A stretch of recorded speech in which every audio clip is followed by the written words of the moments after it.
So even after doing about 24 of these things, I'm still having trouble with the YouTube settings.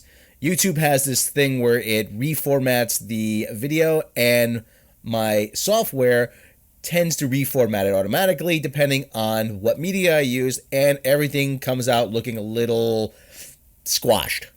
But I'm going to play with the settings a little, and here's hoping. And now I present to you the obligatory Fant 4-stick post-mortem discussion.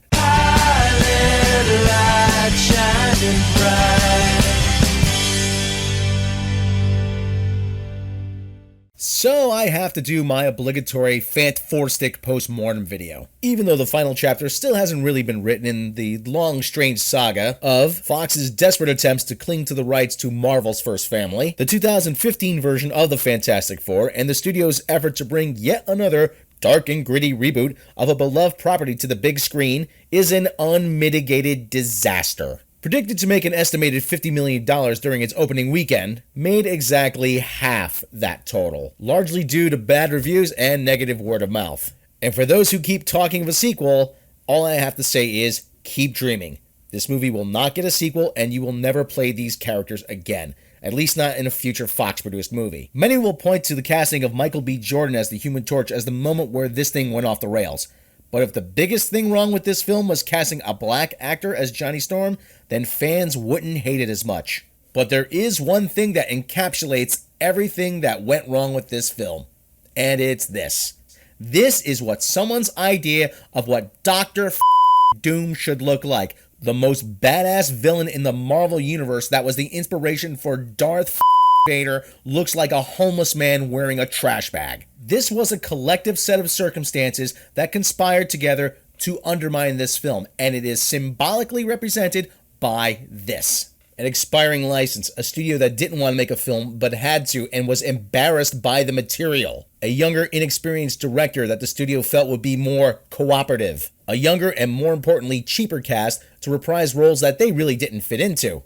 And all of it helped to conspire to give us this. The fact that somebody thought that this was a good idea and nobody challenged it just tells me that the whole project smacked of indifference. I'm old enough to remember when studios were embarrassed by these properties, but now when you're making movies like Avengers, this is inexcusable. The big question now is, what's next? We know what's next for Marvel, and that's Captain America's Civil War. But for Fox, this property is now worthless to them. It will be at least a decade before they can reboot this film with another set of actors. And even then, the memory of this film won't be completely erased from fans' minds. Simon Kinberg can say all he wants publicly, these actors are never going to play the Fantastic Four ever again. And if this series does change hands, replacing the cast will be the first thing that Marvel does. If Fox just sits on this property, it'll be a permanent sign of their ineptitude, and it will just revert back to Marvel eventually anyway. You can be certain that someone at Fox in a meeting has already said, well, we're not really sure what happened exactly. All of our numbers and market research said that a dark, gritty, more realistic Fantastic Four with a younger cast was going to be a hit. And those people will blame Josh Trank. At the end of the day, his name is on it and he has to own it. Let's make one thing clear. There's plenty of blame to go around. But is Trank mostly at fault?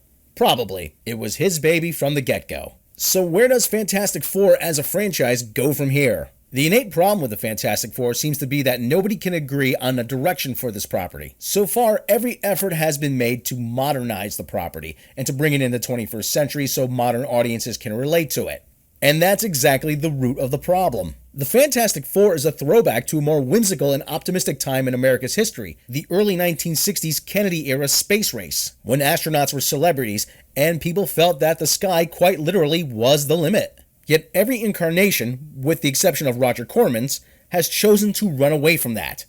But why? Why do they shun the very qualities that make the Fantastic Four great? The fear many directors and studios have is that they don't believe an optimistic version of the Fantastic Four that embraces those qualities will work in an age where even Superman has embraced a dark and gritty aesthetic. However, we've seen that this formula only goes so far, and audiences are eventually going to grow tired of it. As the old saying goes, you can't run from your past, so now it's time to embrace it, whether it's by Fox or it's by Marvel. Embrace that optimism. Embrace that family atmosphere. Embrace that fun that these characters convey.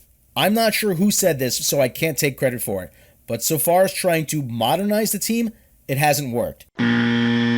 So do a complete 180. Make a period piece set against the 1960s space race and really play up those aspects. That's the context in which these characters were created, and that's the context in which they work. We've seen this approach work before with X-Men First Class, and it can work again. And we've also seen this work in the best Fantastic Four movie to date, The Incredibles. Whatever the future holds, it does look like that this property is permanently damaged at Fox, and they need to cut their losses. And that's not because I want to see the Fantastic Four team up with the Avengers in Infinity War, it's because that's now what makes the most sense. Even if Marvel does reacquire the rights to the Fantastic Four, there's not going to be a movie until 2022 at the least. At this point, I think that's something that many fans would be completely fine with. If Marvel had the rights to the series, then we wouldn't be getting Black Panther, Doctor Strange, or the Inhumans for that matter. There's only one thing I want to see out of the rights returning, and that's to finally see a Silver Surfer movie. See you next time.